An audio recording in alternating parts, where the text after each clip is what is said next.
Bonjour à toutes et à tous. On va démarrer pour ce séminaire dans le cadre des Carrefour des gestions locales de l'eau, donc, qui est proposé par le CRECED, Centre de ressources et d'expertise scientifique sur l'eau de Bretagne, qui propose, alors je vais voir si ça passe, voilà, propose donc chaque année dans le cadre du CGLE un séminaire sciences et décisions publiques.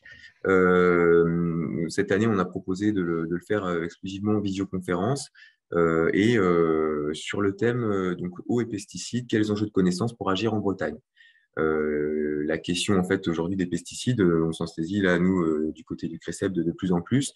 Les acteurs de l'eau en Bretagne sont hautement concernés, soit pour des questions d'enjeux au niveau des écosystèmes aquatiques, pour des questions de santé, pour des questions aujourd'hui de plus en plus de contamination des eaux distribuées aussi par les métabolites des pesticides.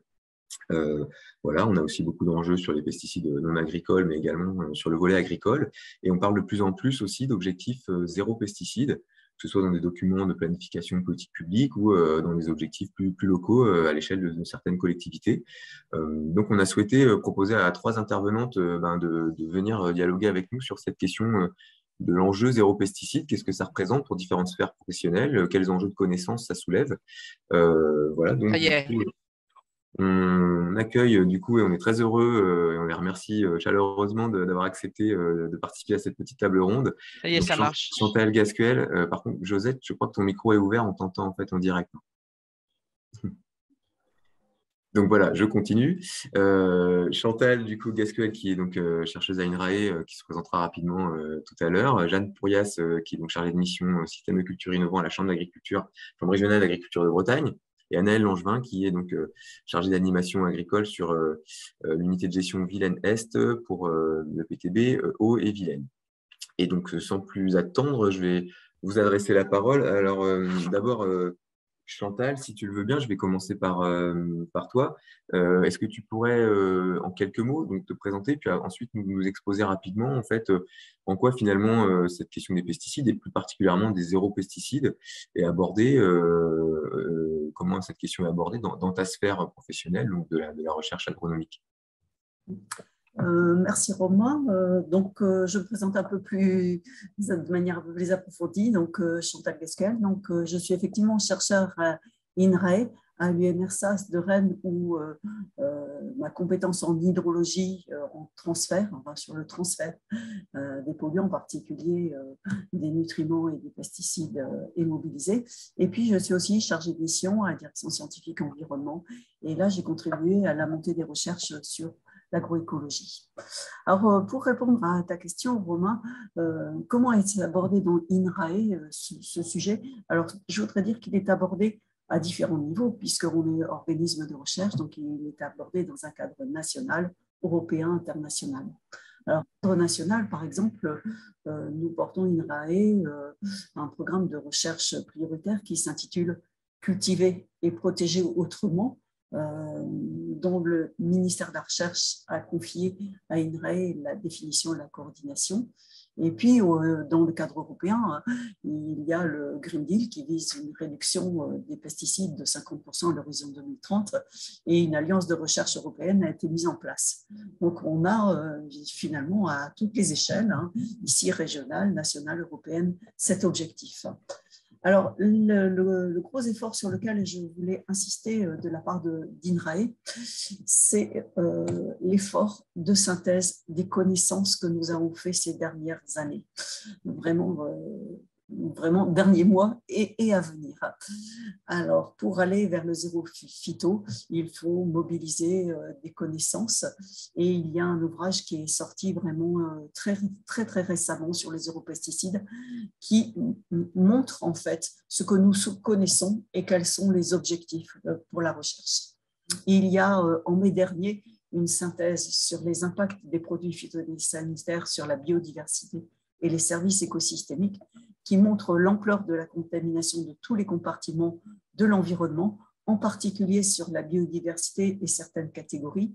Et nous aurons à venir une expertise scientifique qui est en cours sur la régulation naturelle des biograisseurs, qui sera à l'automne prochain, et une prospective sur les stratégies européennes.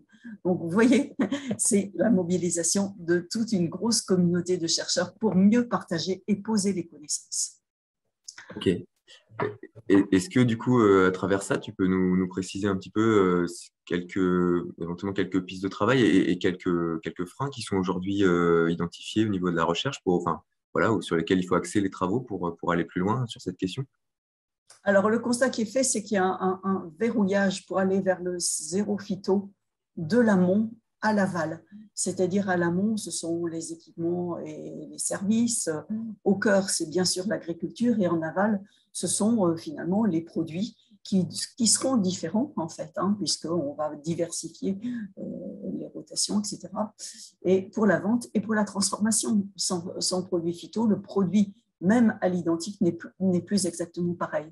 Et donc, le verrouillage concerne effectivement cette mise en mouvement de tout le secteur agroalimentaire concerné. Alors, dans le zéro phyto, 3 axes de travail sont vraiment mis en exergue. Le premier, c'est favoriser la prophylaxie, c'est-à-dire empêcher l'apparition, le développement des bioagresseurs, renouveler le socle de connaissances sur la prophylaxie, la stratégie d'évitement. Alors, ça peut être beaucoup de choses, ça peut être réduire les pressions, ça peut être surveiller au plus près, ça peut être les réseaux d'épidémiosurveillance pour permettre le pilotage, le biocontrôle de toute agression qui relève antérieurement des pesticides. Le deuxième champ, c'est développer l'agroécologie, c'est la diversification à toutes les échelles. Mobiliser les ressources génétiques au champ, diversifier les espèces à la parcelle, diversifier les espèces dans le paysage, diversifier les espèces dans le temps, en fait. Et puis, cette cette visée de l'agroécologie doit intégrer d'autres enjeux que les seuls pesticides. C'est les enjeux de carbone, d'azote, c'est la régulation des fonctions biologiques dans le sol. Donc, c'est augmenter la complexité, mais faire aussi que cette complexité, ça ne soit pas plus compliqué à gérer en charge mentale, en temps, etc. Et le troisième frein, c'est la mobilisation de tous les acteurs. Ce n'est pas que l'agriculteur, on l'a dit, c'est vraiment toute la chaîne. Donc, c'est la reconception du système alimentaire, agroalimentaire, impliquant le numérique, les politiques publiques, de manière large. Alors, cette mobilisation des acteurs, eh bien, elle soulève les questions de formation, de l'évolution du conseil, de sa remobilisation par des voies différentes. C'est le statut des alternatives. Aux aspects juridiques, on doit associer des instruments économiques et des instruments économiques nouveaux. Donc voilà, c'est les 3 freins et les 3 axes de travail qui sont mis en exergue dans le zéro pesticide. D'accord. Merci beaucoup. Et je pense que c'est à la fois les freins et du coup des axes d'acquisition de connaissances et d'enjeux de connaissances qui sont listés et on le voit, qui peuvent recouper pas mal de préoccupations des acteurs de l'eau au final qui se préoccupent des conséquences, en tout cas de ces usages. Voilà, qui se questionnent beaucoup sur les liens entre politique de l'eau, on le voit, politique alimentaire, politique, on va dire, stratégie de transition agricole également. Voilà, donc merci pour cet éclairage. Je pense qu'on peut du coup donner la parole pour comment dire, respecter le timing aussi, c'est assez rapide, à Jeanne Pourrias qui peut nous expliquer.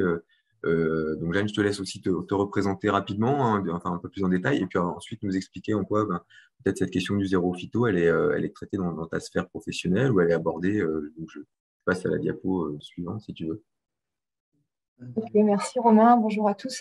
Donc, moi je suis Jeanne Pourrias, je travaille pour la Chambre d'agriculture de Bretagne et je suis chargée de mission système de culture innovant.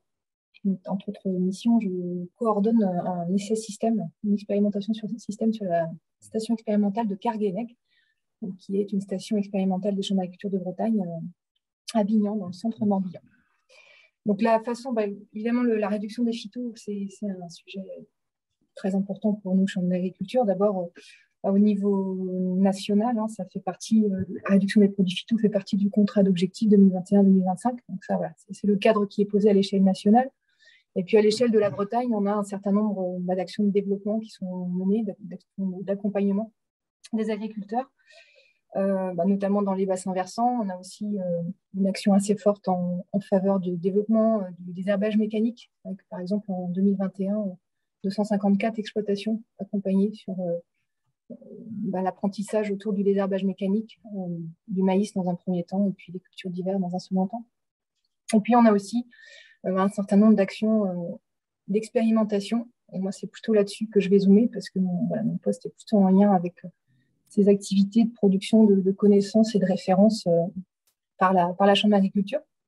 Et donc là, la photo que vous voyez, c'est une vue du ciel du dispositif Sinofi, qui est un projet financé par le Plan national éco-phyto, le projet DEFI XP2, qui a été initié en 2018 et qui prend la suite d'un premier projet qui avait été en place sur la station de Kerguelen de 2013 à 2017, avec un changement de philosophie qui, je pense, témoigne aussi de la volonté d'aller un peu plus loin et aussi de nos prises en considération de la nécessité d'une rupture plus forte par rapport à cet enjeu de réduction des produits phyto, dans le sens où le premier projet, donc, qui s'est terminé en 2017, on mettait en œuvre tous les leviers qu'on connaissait, tous les leviers agronomiques pour réduire les produits phyto, puis on regardait en sortie les performances des systèmes, les performances économiques, les performances en termes de temps de travail et les performances en termes de réduction des produits phyto. Et le constat, c'est que l'utilisation des fongicides et des insecticides avait considérablement diminué de 2013 à 2017 dans ce premier projet. Par contre, on avait beaucoup de mal à toucher aux herbicides. En fait, l'application d'herbicides diminuait peu dans nos systèmes dits innovants. Et donc là, dans ce projet Sinofi qui a démarré en 2018, on s'est mis une contrainte forte en termes d'utilisation des produits phytosanitaires, et l'utilisation de ces produits phyto et l'IFT, qui est l'indicateur qu'on regarde, entre autres. C'est plus une sortie du système, mais c'est une entrée. C'est une contrainte qu'on s'est posée vraiment en amont, au moment de la conception des systèmes de culture qui sont expérimentés aujourd'hui. Donc, si tu veux, je peux détailler un petit peu ces trois systèmes de culture. Voilà, ils sont là. Ils représentent en fait 3 niveaux de réduction du recours aux produits phytosanitaires. Donc, on a un premier système qu'on appelle référence 2025, qui est en fait une rotation maïs-blé classique, dans laquelle on a fait le pari, sans toucher à la rotation, de réduire de 50% l'utilisation des produits phyto, donc 50% de réduction par rapport à la référence bretonne. L'idée, là, c'était de pouvoir s'adresser aux agriculteurs qui, pour diverses raisons, ça peut être l'organisation du travail sur l'exploitation, ça peut être la répartition du parcellaire, ça peut être les besoins des troupeaux, ne peuvent pas forcément, peuvent difficilement allonger et diversifier la rotation. Donc, on souhaitait aussi s'adresser à ces agriculteurs-là, dire mais oui, en fait, la réduction des phytos, c'est possible aussi dans les rotations courtes, même si on sait que pour pousser le curseur et aller vers le zéro phyto, il faut toucher à la rotation, il faut la diversifier, et c'est pour ça qu'on a 2 autres systèmes, là, donc les 2 systèmes, les 2 rotations en bas de l'écran, où on a vraiment été allonger la rotation. Donc, on a un système qu'on appelle agroécologique, où là, on va donc un cran en dessous, on vise 75% de réduction de l'IFT.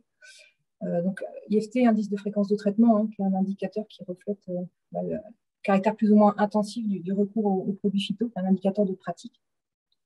Et donc, on vise la moins 75% de réduction par rapport à l'IFT breton, avec des techniques pour maintenir les performances économiques et de temps de travail de ce système-là. On a été emprunté des techniques en fait, à l'agriculture biologique, mais avec une recherche d'équilibre entre l'efficacité agronomique et puis la maîtrise des charges de mécanisation.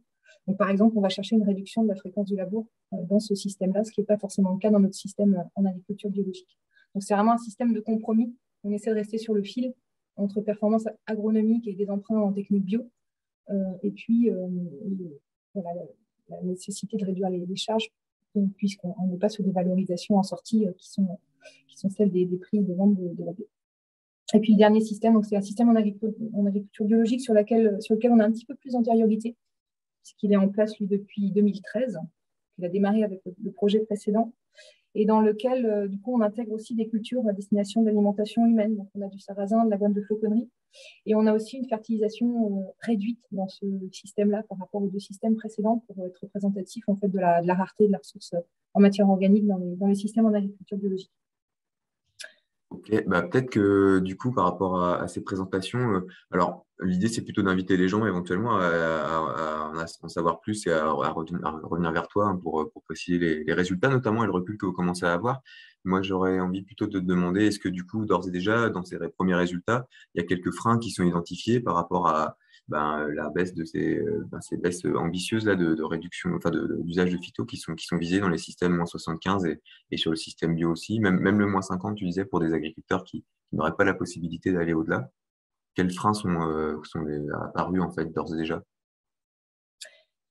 Un premier frein, et c'est pour ça que j'ai mis une photo à droite là, de l'association Critical Pois qu'on a intégrée dans la rotation de notre système agroécologique parce qu'on avait de l'expérience sur ce type d'association céréales protéagineux, notamment au travers du système en agriculture bio.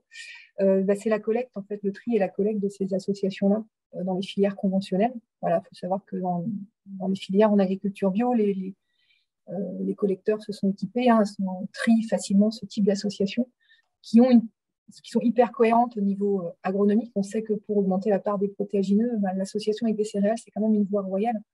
Mais voilà, au niveau des filières conventionnelles, nous, on l'a intégré dans notre système agroécologique parce que c'était d'abord un raisonnement agronomique, c'était la cohérence agronomique de notre système qui présidait un petit peu au moment des ateliers de co-conception. Mais on sait qu'à chaque fois qu'on le présente à des agriculteurs, on se confronte toujours à la même chose, de savoir que ces associations-là ne sont pas forcément collectées. Donc ça, c'est clair, c'est un premier frein.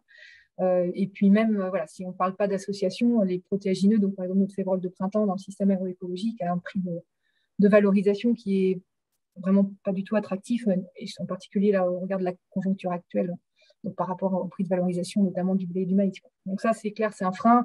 C'est pas vraiment un frein de connaissance, c'est un frein qui est plutôt lié aux filières, mais je pense qu'il y a derrière la structuration des filières des besoins de connaissances, de structuration de réseaux sociotechniques qui puissent se placer, dévier un petit peu finalement des voies actuelles pour lever ces verrous-là. Donc ça, c'est un premier frein. Je ne sais pas si je continue, tu me dis. Si, mais, on a encore un peu de temps. Si tu as d'autres exemples, alors tu disais qu'effectivement, ça ne met pas en avant forcément des enjeux de connaissance. Est-ce que malgré tout, il y a quand même des freins? Parce que je sais qu'aujourd'hui, ces systèmes-là, ils sont aussi suivis d'un point de vue transfert, il me semble, de phyto. Donc, il y a aussi une réflexion sur tout le système agronomique, tu le disais, mais sur les impacts en fait que ces baisses-là ont vis-à-vis des transferts. Est-ce que là, il y a des... Enfin, tu peux évoquer rapidement ce petit point-là ou les questions que ça soulève aussi? Les questions que ça soulève, la principale question qui est soulevée là, du point de vue des impacts, c'est le fait que l'indicateur, l'IFT, c'est un indicateur qui est très largement répandu dans le programme Ecophyto. Nous, on s'est basé dessus, on sait que c'est un indicateur pratique et que ce n'est pas un indicateur d'impact. Et donc, au travers d'un certain nombre de simulations qu'on a pu réaliser, notamment avec l'outil IFI, qui est un outil INRA, on se rend bien compte que l'adaptation, les programmes phyto qu'on met en œuvre peuvent répondre à cette logique de réduction d'IFT sans nécessairement apporter une réduction des impacts sur les différents compartiments des écosystèmes et notamment les autres surfaces qui sont peut-être le compartiment le plus regardé en Bretagne.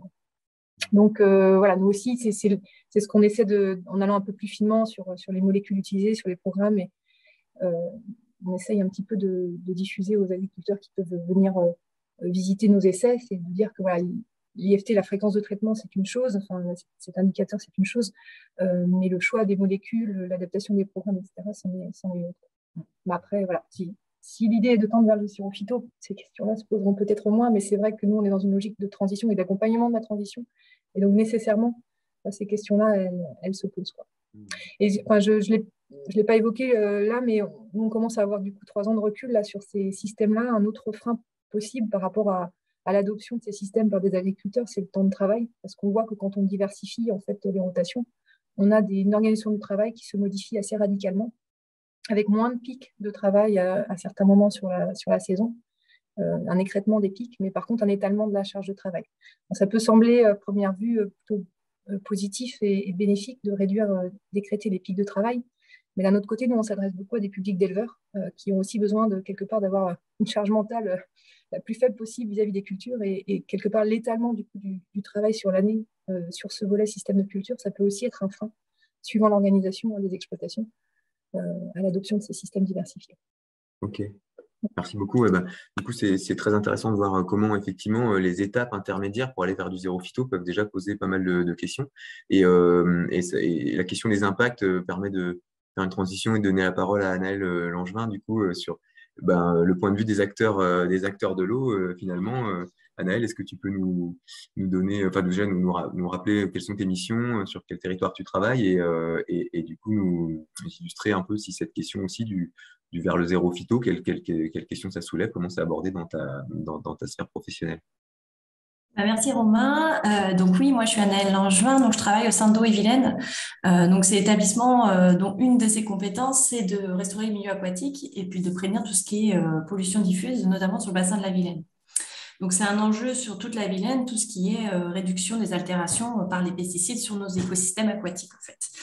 Et moi, en particulier, je travaille sur l'amont de la Vilaine, donc à l'est de Rennes, sur le sujet de la politique de préservation de la ressource en eau potable sur des captages prioritaires phyto. Donc, en gros, c'est clairement ces enjeux de connaissance au cœur de mon métier. Et là, je vais vous illustrer un peu ces besoins de connaissance dans le cas pratique d'une aire d'alimentation de captage. Un captage qui est superficiel à l'aise de vitré qui permet de prélever 8 millions de mètres cubes d'eau potable chaque année. Et donc là, l'enjeu sur ce territoire, ça va être de garantir la pérennité de la ressource en eau potable puisqu'il est dégradé par les pesticides et puis du coup, indirectement aussi de limiter les coûts de production en charbon actif dans la filière. Donc, sur un territoire comme ça, qui a été classé en 2016 en captage prioritaire pesticides phyto, le zéro pesticide, un peu, c'est matérialisé par des questions un peu suivantes, c'est-à-dire clairement quel est l'état de la dégradation de la qualité de l'eau sur ce territoire, est-ce qu'on a des sous-bassins plus contributeurs, quelles sont les molécules qu'on retrouve, est-ce que c'est homogène sur l'ensemble du territoire ou sur certains sous-BV. Et donc, voilà, l'enjeu de nos connaissances, c'était un peu dans une optique derrière opérationnelle, de pouvoir accompagner les acteurs locaux à mettre en place des actions concrètes là-dessus. On vient de conduire un diagnostic avec un suivi qualité de l'eau d'1 an renforcé sur 12 stations dans les cours d'eau sur ce territoire-là, ce qui a permis de donner des éléments de réponse par rapport à des zones plus contributrices, par rapport à des molécules qu'on retrouve à certains endroits et pas à d'autres, ce qui implique forcément derrière des sources différentes sur le territoire. Et là, l'enjeu du zéro pesticide, ça va être plutôt sur quel objectif on se donne sur ce territoire-là. Et c'est un scénario qu'il va falloir qu'on mette en débat auprès de nos élus de la collectivité pour derrière construire le programme d'action opérationnel sur cette question de reconquête de la qualité de l'eau sur le captage. Du coup, là, tu évoques justement cette partie. Est-ce que tu peux rapidement nous expliquer, nous rappeler comment ça se passe, la procédure, là, quand on a un captage prioritaire déclassé pesticides? Tu parlais de programme d'action pour bien expliquer phase diagnostic et programme et le dialogue avec les élus là, que tu évoques. Oui, alors en effet, lorsqu'un captage est identifié prioritaire donc dans le SDAGE, on a une démarche assez formalisée qui nous est demandée. Donc d'une part, c'est de délimiter l'ensemble de l'aire d'alimentation qui alimente la zone de captage. Donc là, on était sur un captage superficiel, donc c'était l'ensemble du bassin versant amont de la retenue. Mais de préciser clairement par rapport aux lignes de crête. Et puis, par exemple, il y avait des fossés court-circuitants qui emmenaient aussi de l'eau dans cette aire-là, donc il fallait les identifier. Et puis, la seconde phase, c'est de faire un diagnostic précis des sources de dégradation de la qualité de l'eau pour pouvoir derrière mettre en œuvre un programme d'action qui peut être formalisé par un arrêté préfectoral et dans laquelle, à une échéance de 3 ans, il peut être évalué et devenir obligatoire pour les acteurs locaux si la reconquête de la ressource n'est pas satisfaisante aux yeux des acteurs de l'État. Donc, ça nécessite, nous, en tant que collectivité, de se positionner aujourd'hui sur des programmes d'action volontaire, donc de donner aussi une ambition en conséquence de façon à ne pas rentrer dans un contexte réglementaire trop prégnant localement. D'accord. Et du coup, même question que pour les autres intervenantes, est-ce que vis-à-vis de cette démarche-là, globale, là, qui est déjà donc avancée, le diagnostic est terminé, tu nous l'expliquais, aujourd'hui, entre ce diagnostic qui est porté sur le territoire et les pratiques actuelles, et cette ambition d'avoir un programme d'action, quels sont les freins en fait aujourd'hui que toi tu identifierais pour se dire on sait qu'il faudrait agir à tel endroit, tel sous-secteur, mais quels seraient les freins aujourd'hui à l'action, les difficultés que tu identifies en tant qu'acteur de l'eau aussi, quoi. Oui, en effet. Alors du coup, en effet, on a un diagnostic précis avec des molécules identifiées derrière des pratiques. On est sur un territoire avec un contexte soit agricole, soit industriel, soit urbain. Déjà, c'est d'avoir une fine connaissance du jeu d'acteurs, du contexte sociologique. On est sur l'accompagnement, alors sur le contexte agricole, sur la transition agroécologique.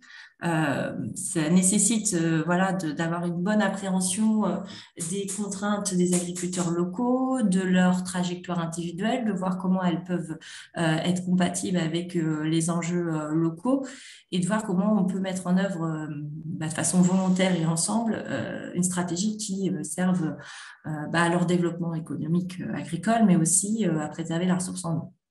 Donc, il y a tout un volet sociologique qu'on a essayé d'appréhender l'an dernier en accueillant une stagiaire pour aller à la rencontre des agriculteurs et comprendre le contexte.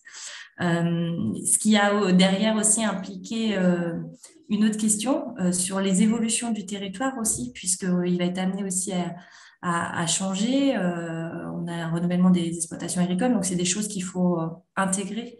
Nous, dans nos enjeux aussi de connaissances, c'est d'anticiper les évolutions à venir, les restructurations d'exploitation et donc du coup ce que ça peut induire derrière dans l'évolution des sources potentielles d'altération de la ressource en eau. On a des enjeux aussi de connaissances sur les phénomènes de transfert des molécules en particulier.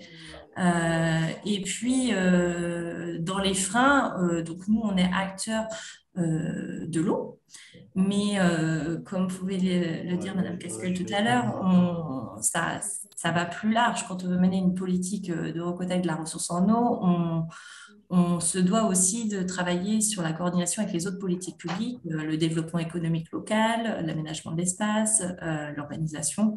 On est à l'est de cette petite aire d'alimentation se trouve en zone périurbaine. Donc, du coup, voilà, c'est des choses à intégrer pour que ça soit un projet de territoire global, en fait. Et du coup, là, ouais, moi, ce qui me semble intéressant aussi, c'est de voir qu'effectivement, en termes de connaissances ou peut-être de mobilisation de la sphère scientifique pour appuyer ce type de politique, on voit bien qu'il y a eu des besoins plutôt de compréhension de transfert, de compréhension plutôt de fonctionnement du bassin versant et du lien entre la pratique et les impacts ensuite sur la ressource, mais que peut-être il y a aussi besoin de mobiliser des approches scientifiques en sociologie, enfin peut-être en sciences politiques, qui abordent plutôt ces questions que tu évoquais en dernier, là, sur l'articulation des politiques publiques, comment on mène une politique de l'eau bien en phase avec des politiques de développement territorial ou alimentaire. Voilà, donc effectivement, de ce point de vue-là, est-ce que sur cette phase-là, vous avez, je dirais, sur la partie où tu disais tu as encadré un stage, donc sur cette partie plutôt compréhension socio-économique du territoire, est-ce que tu as ressenti dans ce cadre-là des besoins d'accompagnement scientifique peut-être, ou est-ce que ce stage-là, par exemple, était fait en lien avec un encadrement, un co-encadrement scientifique peut-être? Je pose la question. Alors, c'était une étudiante de l'École supérieure d'agriculture. Donc oui, en effet, dans ses enseignants encadrants, oui, il y avait cette dimension-là des freins sociologiques. Donc, c'était très intéressant sur ce que ça a pu révéler quant à voilà, sur leur schéma décisionnel notamment, pour pouvoir intégrer, savoir sur quelle marge de manœuvre nous on peut proposer. Il y en a qui vont être plus sur de la recherche technologique, d'autres plus sur voilà, de s'asseoir sur quelque chose qui est, on va dire, plus un rituel, quelque chose d'assez ils ne vont pas forcément aller à la recherche d'innovation technologique, on va dire. Ils sont bien dans leur système. Donc après, c'est d'identifier en particulier sur cette zone aussi, on a pu identifier un pool d'agriculteurs moteurs qui sont un peu des agriculteurs regardés, écoutés, sur lesquels aussi on va pouvoir s'appuyer sur mettre en œuvre de nouvelles pratiques.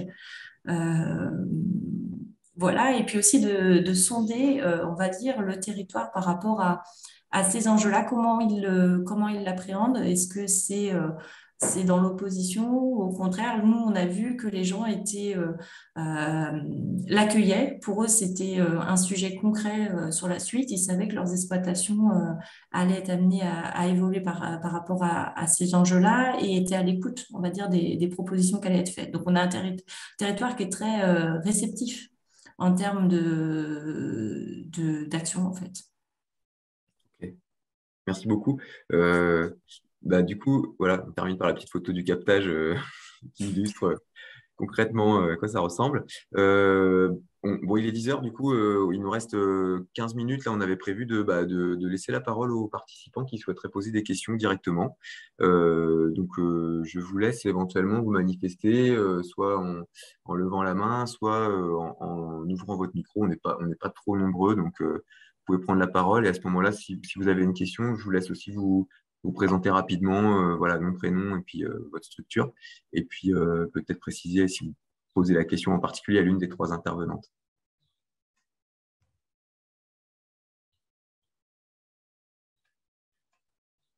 J'ai vu que dans le chat, il y avait une question concernant le nombre d'agriculteurs sur cette aire d'alimentation de captage. Ah oui, Jonas, ok.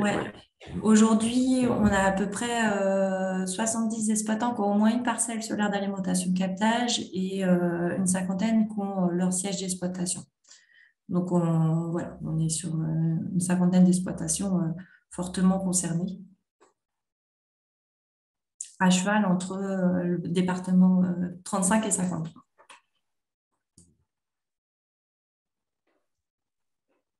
Ok. Est-ce qu'il y a d'autres questions du côté participant? Oui, moi j'aurais une question pour Anaëlle Langevin. Ouais. Pour la conception du plan d'action, est-ce que vous êtes dans une démarche de co-construction avec les différents secteurs ou c'est plus réalisé en interne, voté par les collectivités, puis appliqué? C'est une très bonne question. Aujourd'hui, on est en train d'élaborer, on va dire, un peu notre schéma. Il y a une ambition de faire un dialogue territorial. Donc, avec les acteurs locaux, d'aller apporter les éléments de ce diagnostic-là. La boîte à outils, on l'a, nous, en interne. On a nos programmes d'action agricole, bocage et milieu aquatique. Après, c'est savoir comment on arrive à la mettre en œuvre localement. Donc, pour ça, on a besoin de mettre les acteurs autour de la table et voir ce que eux souhaitent développer et mettre en œuvre en particulier, quoi. Donc, on va pouvoir s'appuyer sur les enseignements un peu de ce qui a été révélé dans le cadre des enquêtes individuelles du stage de l'an dernier, mais l'idée aussi, c'est de mettre en place des groupes de travail. Par exemple, l'an dernier, on a participé à l'appel à projet sur l'émergence d'un paiement pour service environnemental sur cette zone-là. Et dans le cadre du travail de construction du paiement pour service environnemental, on avait fait un atelier spécifique avec les agriculteurs où, à l'occasion de cet atelier, on leur avait demandé déjà par rapport aux éléments qu'on comptait rémunérer, donc le désherbage mécanique, le développement des cultures à bas niveau d'intrants, ce qu'eux seraient prêts à accepter comme rémunération pour que ça soit intéressant pour eux et que ça leur donne envie d'y aller. Et donc, il y a eu des ateliers où ils ont fortement exprimé ce qu'ils trouvaient intéressant ou non, ce qui nous a permis on a proposé 4 indicateurs. Il y en a un, on a bien senti que ça n'allait pas être intéressant pour eux, donc ça nous a permis de l'écarter, de le mettre de côté et de faire vraiment un paiement pour service environnemental qui était conçu par eux, quoi. Ouais, on va prendre il y a 2 autres questions, personnes qui ont levé la main. Peut-être d'abord Élise, alors je vais peut-être écorcher votre nom, je vous laisse le dire, Élise Lorinquer, peut-être. Oui, c'est ça, Élise Lorinquer, bonjour. Ok, bonjour. Du coup, je travaille moi au niveau du syndicat mixte de production d'eau potable de Kernéuel. Et je viens de prendre mes fonctions au 1er juin, donc je découvre un peu le monde de l'eau et c'est une bonne occasion, là, votre introduction.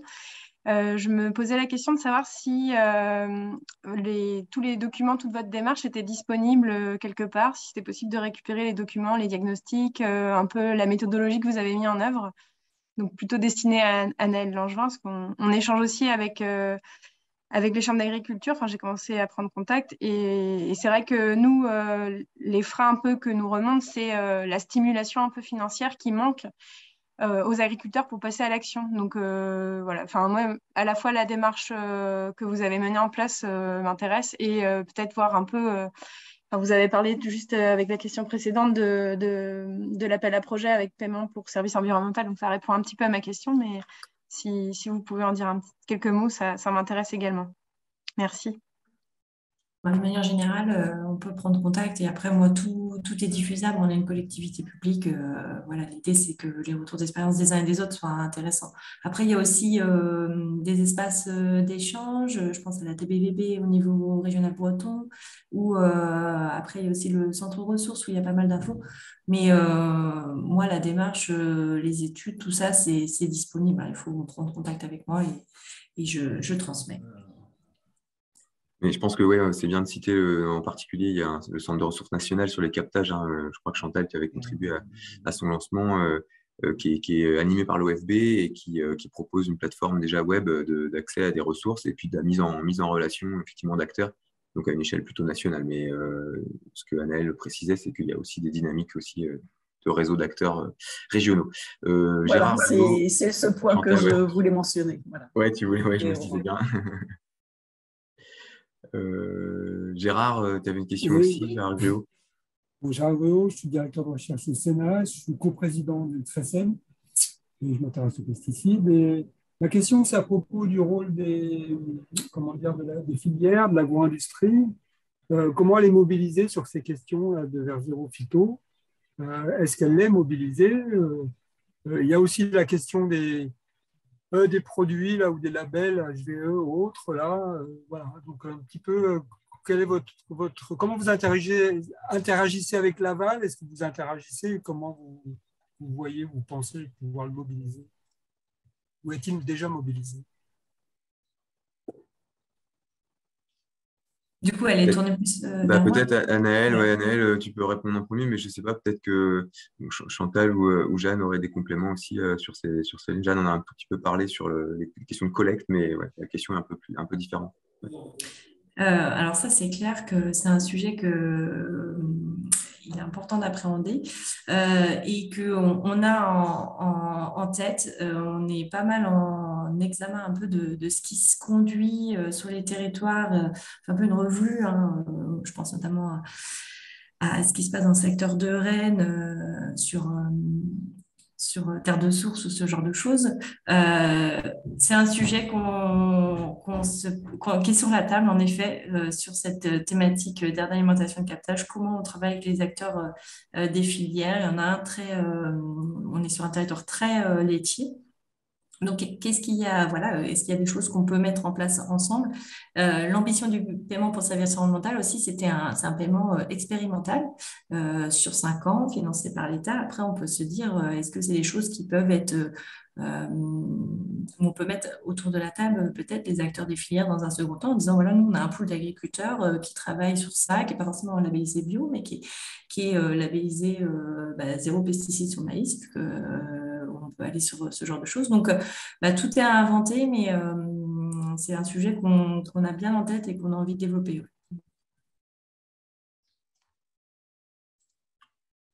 Chantal, ouais, tu as peut-être des compléments. Il me semble que sur l'amont et sur l'aval, il y a une prise de conscience qui est de la nécessité d'aller. Et elle est au niveau national et au niveau local. On voit par exemple sur tout ce qui est agroéquipement, hein, sur les services, sur les labels.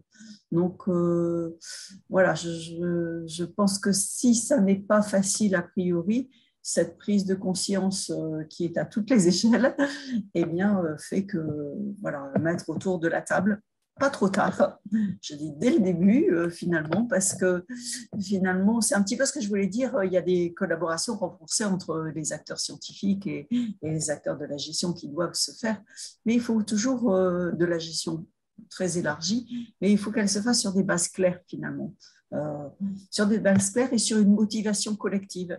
Et si le diagnostic est posé, que ces bases sont claires, je pense qu'on peut faire rentrer dans la discussion beaucoup d'acteurs. Et c'est l'intérêt. Et les acteurs sont finalement assez intéressés par des expériences type démonstrateurs qui peuvent se faire sur des endroits particulièrement visibles qui sont les captages pour s'élargir ensuite. Voilà. Ouais. En fait, je ne sais pas si je peux intervenir sur cette question. Oui. Nous, sur notre territoire, donc baie de Saint-Brieuc, on a l'exemple de partenariats avec des agro-industriels comme Syngenta, Chambre d'agriculture et bassin versant, qui sont mis en place pour accompagner les agriculteurs dans une meilleure utilisation et une réduction de l'utilisation des phytosanitaires. Et c'est quand même pas toujours très bien perçu. Les agro-industriels peuvent vite être taxés de greenwashing ou voilà. Enfin, c'est des partenariats qui sont pas toujours très bien perçus, je trouve, enfin, par expérience. Mais après, effectivement, c'est peut-être un milieu aussi où faut que nous, acteurs de l'eau, on apprenne à mieux connaître effectivement, ces différents types d'acteurs, parce que là tu évoques une firme une firme qui produit des phytos, en fait, quoi. Ouais, Donc, effectivement, on peut avoir certains intérêts à maintenir certains usages, on imagine. Après, peut-être Gérard avait en tête des coopératives de l'aval ou des structures qui font plutôt de la mise en marché ou qui commercialisent la production agricole derrière, quoi, et qui pourraient avoir une motivation un peu différente d'une firme phytopharmaceutique, quoi. En fait, je suis pas là pour défendre l'agro-industrie, hein, mais les producteurs de phytosanitaires, on voit bien que c'est de leur intérêt que leurs produits soient bien utilisés et qu'ils se retrouvent le moins possible dans l'environnement. Sinon, ça aboutit aussi à une interdiction de la molécule. Et à un moment donné, enfin, je suis pas chimiste, hein, mais il me semble que ça devient compliqué. Le processus d'agrément d'une molécule, il est quand même assez complexe, long. Et donc, c'est quand même de leur intérêt qu'on les retrouve le moins possible dans l'environnement. Merci pour ces remarques. Est-ce que Jeanne, éventuellement, tu as des remarques complémentaires par rapport à ces échanges? Non, mais je peux simplement dire, nous, la façon dont on travaille. Alors, effectivement, l'amont, on ne l'a pas tellement intégré. C'est vrai que les boîtes phyto, on peut travailler avec eux par ailleurs sur d'autres sujets, mais sur les expérimentations système, bah, c'est plutôt les filières à l'aval, quoi. Comme tu disais, les collecteurs, les OS qu'on a intégrés au projet. Donc, ils étaient là dès la conception du système. Il y a des choses chez eux qui, Chantal le disait, je pense qu'il y a une prise de conscience aussi. Chez les collecteurs, on voit des initiatives zéro herbicide, zéro phyto, le HVE. Moi, je me pose la question après de la lisibilité pour les consommateurs de ces labels-là. Enfin, quand ça prolifère, mais là, je sors largement de mon domaine de compétences, donc c'est juste une question que je peux poser, je peux pas y répondre. Nous, on voit des choses qui bougent, ils sont partenaires de ces essais-là qu'on mène. Ils nous aident aussi dans la définition des rotations à rester en cohérence avec les besoins des filières, parce qu'ils ont leurs propres contraintes, évidemment, de logistique et puis de réponse approvisionnement en matières premières pour répondre aux besoins alimentaires, notamment des troupeaux en montagne, quoi. Donc, voilà, par contre, moi, je me pose une question par rapport à la prolifération, effectivement, de ces labels-là. Je pense que la cohérence à l'échelle d'un territoire, justement, ce qu'on présente là sur un petit territoire et donner à connaître ce qui se fait à l'échelle d'un petit territoire, que ça ait du sens pour les gens qui y vivent et qui identifient des produits en lien avec ça. C'est peut-être une voie de sortie, quoi, plutôt que des labels encore très flous. Je ne sais pas, je sors de mes domaines de compétences, ça peut être une question posée aussi. C'est une question intéressante à soulever, effectivement. Ouais. On peut prendre une toute dernière question. Je mentionne juste qu'il y avait une remarque dans le chat de Jonas Lemoyle aussi, qui est donc animateur agricole aussi du côté des Abers, là, Finistère Nord. Jonas, je peux te laisser mentionner, mais tu mentionnais l'outil Coquelicot, en fait, qui est proposé par INRAE. C'était plus peut-être en réaction aux demandes de partage d'outils, de partage de méthodes sur les démarches. L'outil Coquelicot, qui est un outil si on veut, de conception, de scénario, de transition en fait agroécologique, hein, sur des territoires, et qui permettent d'animer des démarches multi-acteurs. Alors, je n'en suis pas forcément le meilleur ambassadeur parce que je ne le connais pas sur le bout des doigts. Mais Jonas, si tu voulais intervenir pour peut-être très rapidement me dire si tu l'as testé en fait cet outil. Je ne sais pas si tu es encore avec nous. Non. C'est un outil que Chantal, tu avais mentionné une fois ou deux aussi dans des échanges. Oui, c'est un outil pour la reconception de systèmes, en fait. Ce qui est intéressant, c'est que c'est pas finalement, quand je disais il faut reconcevoir le conseil, etc., c'est un outil qui part finalement de ce qui est et qui aide dans une situation donnée à mettre l'ensemble des acteurs autour de la table et à imaginer différents scénarios et à poser le diagnostic de ces différents scénarios. Donc voilà, c'est un outil où il y a des formations qui sont faites. Donc c'est un outil parmi d'autres, mais qui est vraiment orienté sur la reconception des systèmes de culture. Ok. Juste une remarque peut-être pour terminer, pour faire la dernière question. Oui. Donc Bernard Layet, chambre d'agriculture des Pays de la Loire. Nous aussi, sur les Pays de la Loire, on a quelques essais bas intrants avec des niveaux de phyto qui sont, on va dire, moins 50% par rapport à l'IFT régional. Et je pense que ça vaudrait le coup qu'on se mette en relation avec Jeanne pour pouvoir partager certaines informations. On fait des constats à peu près équivalents sur le temps de travail qui est un peu plus élevé, et puis on arrive à atteindre les 50%, mais un temps de travail plus élevé, et puis avec des questions de valorisation économique de certaines cultures. Donc je pense que les constats sont à peu près partagés et identiques. En tout cas, ça mériterait d'avoir un échange d'informations pour pouvoir vérifier qu'on est sur des choses à peu près équivalentes. Et après, moi, ce que je trouve compliqué aujourd'hui dans les programmes d'action, c'est de travailler d'une échelle à l'autre, parce que c'est-à-dire qu'on travaille à l'échelle de la parcelle avec le produit qui est mis par l'agriculteur avec son pulvé. On a après l'échelle territoriale avec des questions de transfert paysager, bocager, etc. Et puis on a des questions encore plus larges. Et on a des difficultés aujourd'hui à dire pourquoi à certains agriculteurs, la molécule qu'il a utilisée, somme toute, avec toutes les précautions disponibles, se retrouve dans l'eau, alors que lui, il a fait tout ce qu'il pouvait faire, j'allais dire, pour pouvoir l'utiliser. Et donc, on a aussi des questions, j'allais dire, techniques ou scientifiques de transfert des molécules par rapport au sol ou par rapport à l'environnement et à l'eau. Et on se heurte à ces questions-là aujourd'hui et à ces questions de transfert d'échelle. On voit bien que si on travaille qu'à l'échelle de l'exploitation, on n'arrive pas à améliorer les choses complètement. Si on travaille qu'à l'échelle paysager, territoriale, on n'arrive pas non plus à améliorer les choses complètement. Et il faut mixer les différentes échelles pour pouvoir arriver à faire quelque chose. Et ça, c'est un travail qui est compliqué. Je pense que Naël voit bien de ce dont je veux parler. Ouais, merci pour cette remarque qui était plus une remarque effectivement qu'une question, mais ça ouvre un peu une conclusion, hein, si vous voulez bien, parce qu'on va de toute façon on va arriver au bout du temps qui était imparti, on est un peu mordu. Effectivement, donc ça rejoint aussi, comment dire, peut-être je reprendrai les mots de Chantal en partie sur la partie conclusion pour dire effectivement il y a un enjeu à complexifier en fait les systèmes pour les rendre plus résilients mais sans rendre plus compliqué la tâche des agriculteurs aussi. Et donc, j'ai bien aimé cette formule-là, donc je me permets de reprendre ça. Mais voilà, vos différentes remarques allaient dans ce sens. J'en dirai pas plus sur la conclusion. Je vous invite à éventuellement prendre contact avec les intervenantes. C'était aussi l'objectif, hein, d'ouvrir cette fenêtre-là sur ces différents types de travaux dans différentes sphères professionnelles et reprendre contact avec elles directement ou via le CRECEB. On a un stand aussi, nous, au CGLE, là, donc n'hésitez pas à venir nous rencontrer sur le stand. Et puis, comme il se doit, je termine par le petit rappel de nos outils de ressources, d'accès à des ressources en ligne, en fait. Hein, c'est une de nos missions. Donc, un certain nombre de projets ou de ressources documentaires qui ont été mentionnés là ce matin, donc qui sont disponibles sur le site du CRECEB. Et je termine juste en remerciant encore chaleureusement Chantal Gasquel, Jeanne Pourrias et Anaëlle Langevin là, pour d'avoir accepté notre invitation à participer à cet échange. Et voilà, je vous dis bonne journée. Je vous souhaite une bonne journée, un bon salon pour ceux qui sont aussi en présentiel sur le salon. À bientôt.